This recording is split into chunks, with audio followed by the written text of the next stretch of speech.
Salut les gars, j'espère que vous allez bien. Je vous viens aujourd'hui pour une nouvelle vidéo sur les outils de la numérisation avancée. Avant tout, laissez-moi me présenter plutôt. Aristide Mwanda, géographe, géomaticien. Je travaille chez Mecom Archi, une agence d'architecture basée à Nantes. Alors, on va d'abord commencer par répondre à quelques questions avant que je vous montre comment ça fonctionne les outils de numérisation avancée. Mais avant tout, nous souhaitons le bienvenu aux nouveaux venus. Ceux qui viennent de nous rejoindre sur la chaîne, soyez les bienvenus. N'oubliez pas de vous abonner, de liker, de commenter et surtout activer la cloche de notification pour ne rien rater des prochaines vidéos concernant la géomatique. Voilà. Donc, petite précision aussi, je suis désolé, mais pour ceux qui nous suivent sur LinkedIn, la vidéo va devoir couper après quelques temps. Vous serez obligé de venir poursuivre la vidéo avec nous sur YouTube, parce que en fait, je ne suis pas autorisé de mettre de vidéos de, voilà, je pense plus de 10 minutes, je sais plus. Mais en tout cas, des longues vidéos, je suis pas autorisé de les mettre sur LinkedIn. Donc, vous serez obligé de nous rejoindre sur YouTube. Et donc, quand vous venez nous voir sur YouTube, n'hésitez pas de vous abonner avant de repartir. Voilà, merci. Et donc, c'est quoi la numérisation avancée? C'est comme vous l'avez entendu, c'est le niveau avancé de la numérisation. Voilà. Alors, quels sont les outils de numérisation avancés qu'on peut utiliser sur YouTube? Enfin, sur QGIS. Excusez-moi, sur QGIS. Il y en a plein. Il y en a plein, mais les plus usuels, les plus habituellement utilisés, nous avons les outils d'accrochage, le snapping, nous avons les outils d'édition topologique, le tracé éclair, l'outil que je préfère le plus. Il y a beaucoup d'outils. Bon, maintenant, vous allez me demander à quoi ça sert la numérisation avancée. Ah ben déjà, c'est avancé, c'est-à-dire que déjà, c'est avancé. Voilà, donc on aime tout ce qui est avancé. Voilà. Et donc, après, il y a aussi ce qu'on appelle le gain de temps. Donc, ça permet de vous faire des choses plus rapidement. Voilà. Il y a aussi ce qu'on appelle la précision accrue. Vous savez que plus il y a la précision, mieux c'est. Voilà. Donc, ça évite déjà des erreurs des erreurs sur la couche, des erreurs topologiques, notamment des trous dans le polygone qui compliquent considérablement les calculs des surfaces et autres. Donc, on va arrêter avec la théorie et on va vite aller après le jingle derrière le coin de mon ordinateur pour pouvoir vous présenter ces outils de numérisation avancée. Mes petites précisions, s'il vous plaît. Je suis désolé de vous faire une démo. C'est à vous d'aller au-delà de ce que je vous montre. Voilà. Donc, j'ouvre une porte. C'est à vous d'explorer, au fait, tout l'appartement. Allez, on est parti.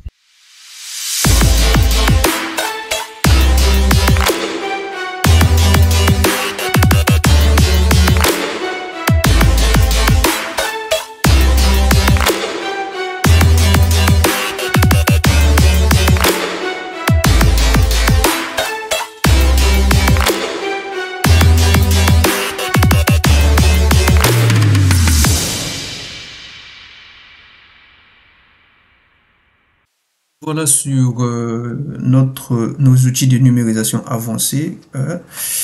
Donc, je vous ai déjà expliqué l'importance de ces outils. On va venir directement sur notre QGIS. Voilà.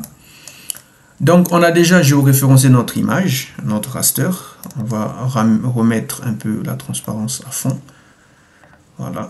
Comme ça, on va commencer à faire notre numérisation avancée. Donc, ces outils de numérisation avancés, en fait, ils sont là. Ils sont là, mais c'est pas activé, vu que, voilà, on n'a pas encore commencé avec une numérisation, ils sont là. Donc, juste pour vous expliquer, là, nous avons les outils d'accrochage, là, et non, là, plutôt, outils d'accrochage, activer l'accrochage, il faut toujours l'activer. Et donc, je vais vous expliquer tout à l'heure. Donc, premièrement, on va créer une couche. Voilà. On va créer une couche. Donc, créer une couche, une nouvelle couche, SHP. Et vous devez aller le déposer quelque part. Bon, moi, je vais mettre zone urba, par exemple.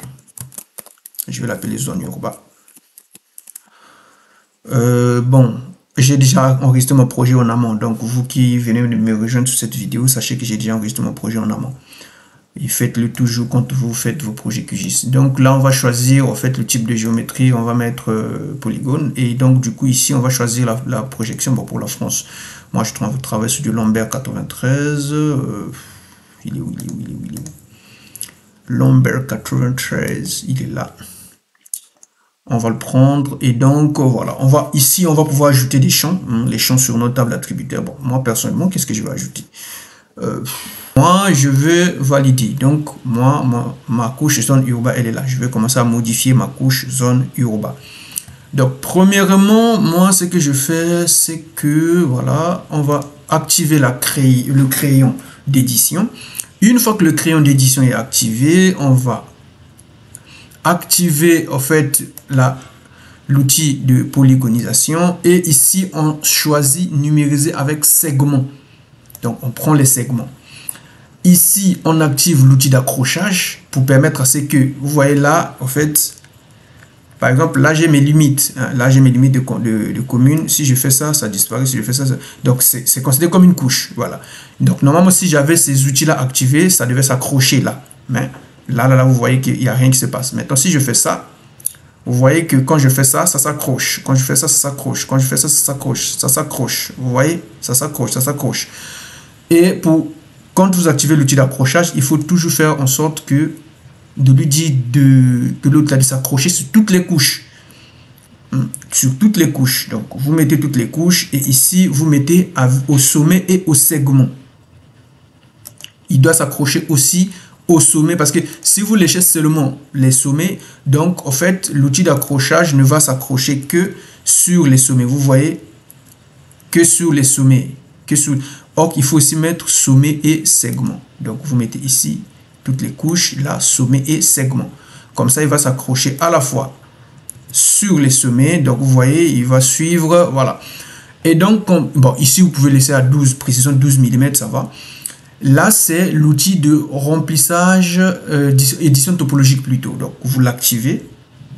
Ici, c'est autoriser le chevauchement. Non, on refuse le chevauchement des couches pour éviter qu'il y ait des couches qui soient, voilà, l'un sur l'autre.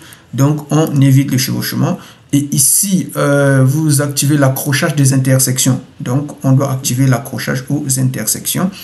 Ici, vous activez ce qu'on appelle le tracé éclair.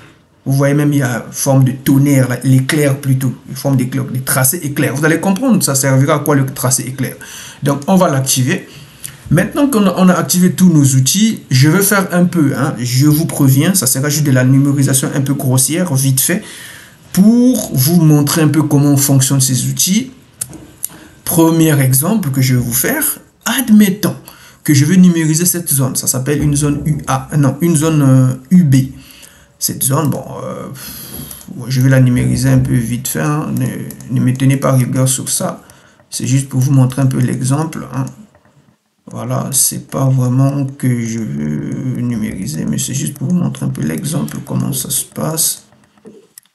Voilà, c'est juste pour le tuto. Donc, on s'entend que, voilà, ça c'est ma première couche. Bon, je vais mettre identifiant, je vais peut-être mettre 0,1. Le type de zone, ici c'est quoi déjà? Zone UB, moi je vais mettre UB. Libellé zone urbaine, hein. Zone urbaine, je peux mettre par exemple zone urbaine. Je valide et donc vous voyez que ma couche vient de se créer. Alors imaginons où tu te dis, ah mais en fait à l'intérieur de cette couche j'avais une couche en fait que je devrais je devais créer une couche au milieu. Vous voyez par exemple là sur la zone UB vous avez ça, là la zone UB à l'intérieur il y a une zone UA. Qu'est-ce que vous allez faire? Normalement, de façon normale, ce que vous faites, c'est que vous tracez d'abord cette zone et après vous tracez l'autre zone autour. Mais ici, vous n'avez pas besoin de ça. Ben, c'est simple. Ici, vous venez ici, vous voyez, tout ça là, c'est des trucs d'édition topologique. Donc, vous venez ici, là où on écrit remplir l'anneau. Tout comme vous pouvez aussi venir ici, là où on écrit ajouter un anneau. Voilà, donc pour mettre un creux au milieu d'une couche, un trou. Mais nous, on va pas mettre le trou, plutôt on va remplir ce trou. Donc, créer le trou et le remplir. Donc, on va cliquer ici. Et donc, on s'entend que notre couche est derrière. Voilà. Si j'active pas la couche, c'est pour bien voir là où je vais passer le tracé main. Je désactive la couche. Alors, je fais ceci. Tac, tac, tac, tac, tac, tac, tac, tac, tac, tac, tac, tac. Bon, c'est grossièrement, tac, tac, voilà. Et donc, en fait, ici, la table d'attributs qui apparaît, c'est, en fait, il y a des attributs de la couche qui est en bas, parce que c'est normal, je suis dans la couche qui est en bas.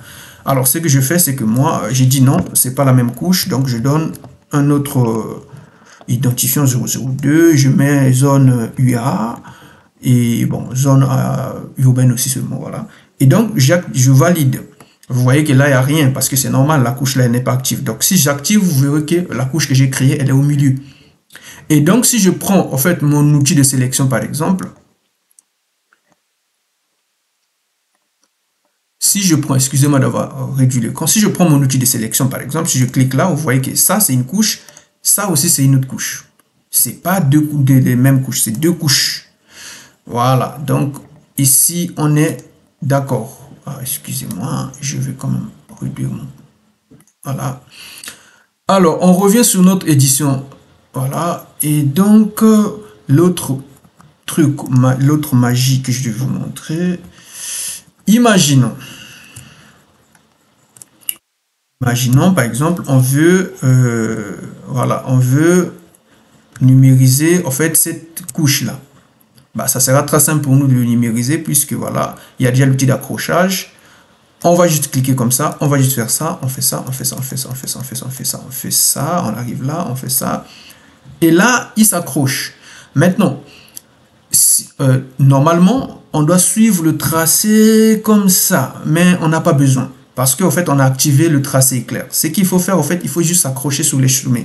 Si on vient ici, vous voyez que si je clique là, toute cette partie va se remplir. Si je clique là, toute cette partie va se remplir. Si je clique là, toute cette partie va se remplir. Et puis voilà, bim.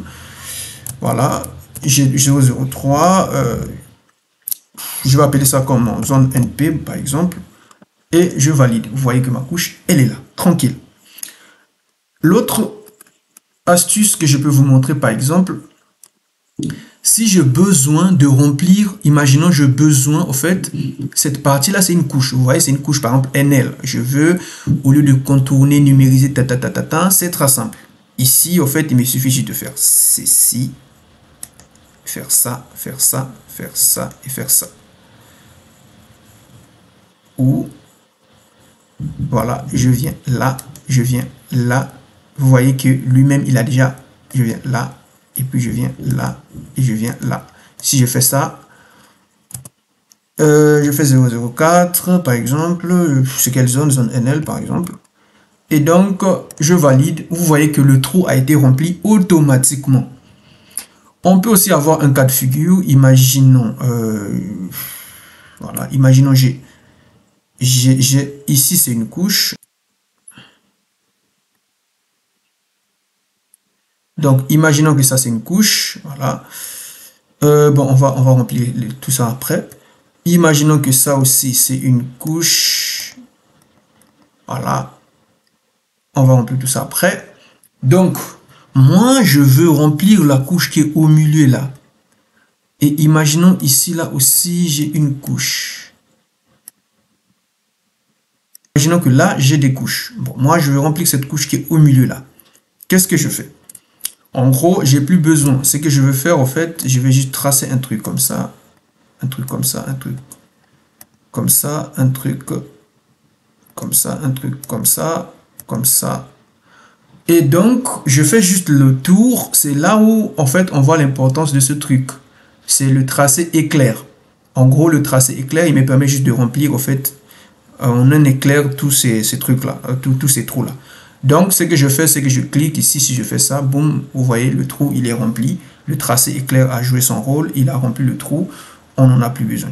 Et donc, vous allez remarquer que là, par exemple, si je zoome comme ça, vous voyez que les couches, elles sont collées, en fait. Quelle que soit l'échelle, là, je suis vraiment l'échelle, mais les couches sont collées. Collées, exactement collées. Voilà. Donc, il n'y a pas de trou, il n'y a pas de chevauchement, il n'y a rien. Mais par contre, ici par exemple, vu que j'ai pas mis d'accrochage, vous voyez que les couches ne sont pas collées. Donc, dans l'ensemble, les outils d'accrochage, n'hésitez pas à tester pas mal. Il y a beaucoup d'outils d'accrochage. Ce que je vous ai présenté, c'est même pas le 50% des outils d'accrochage. Il y en a plein. Et donc, on appelle ça déjà les outils de numérisation avancés. Il y en a plein. Vous pouvez toujours les essayer toutes autant qu'ils sont. Vous pouvez toujours les essayer. Et voilà, ça va vous permettre, vous pouvez annuler, vous pouvez aller en avant, revenir, faire ceci. Donc, amusez-vous les gars, les sigistes, amusez-vous. En tout cas, On se retrouve dans les prochaines vidéos.